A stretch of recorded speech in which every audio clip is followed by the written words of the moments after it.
For 5 minutes. Thank you so much, Madam Chairman, and thank you to all of our witnesses for being here today. You know, after sitting here listening to this for a while, it's difficult to know exactly where to start, but I think I'll start here. I grew up in a rural part of Florida. My parents were poor, but they were good, decent, honest people who taught their 7 children to be good, decent, and honest. My mother was in church every Sunday, so that meant I was in church every Sunday. But my mother taught me to not just listen to a sermon. She taught me to try to be a sermon, to practice what I heard preached, to treat people with respect and also leave them with their dignity. So because of that, I made a decision a long time ago that I would dedicate my life to public service, that I wanted to protect people. And I ultimately decided that the best way for me to do that was to become a police officer. And Madam Chair, I can tell you, as a police officer, I cannot tell you the number of times I may have disagreed with people's personal choices, beliefs, decisions, but I took an oath that I would protect them and their constitutional rights to those decisions and those beliefs. That's what sets us apart from every other nation. Your family, your life, your religion, your circumstances, your belief, your bodies. It is what makes this the greatest nation on planet Earth.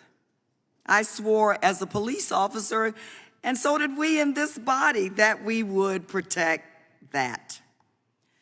As a police detective, I have investigated sexual assaults, rape, and incest. Imagine, and I'm speaking to all of my colleagues, if you are willing, the trauma associated with these types of attacks and abuse, the darkness, the hopelessness, the humiliation, the shame.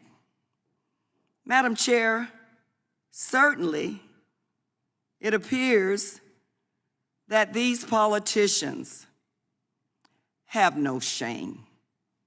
On the one hand, they shout government needs to get out of our business. They shout, we need less government.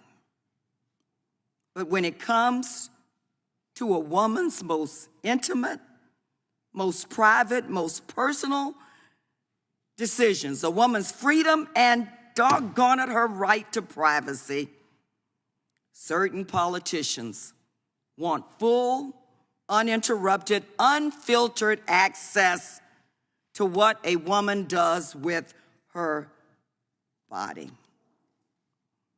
You know, there's been a lot of talk about the leaker. Well, perhaps the leaker is a conservative who just happens to believe that Roe is established, settled law, and is appalled at the plan to overturn it and simply sounded the alarm. Can't we just stop trying to shame and control America's daughters?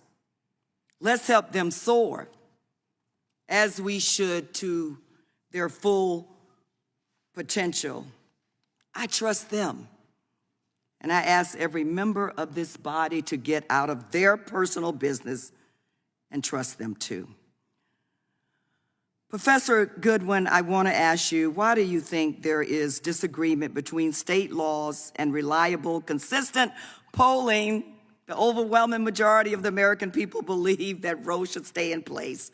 But there's some of my colleagues who say, the hell with that. Why do you think that state laws are inconsistent with reliable polling showing broad support for the right to an abortion? Professor?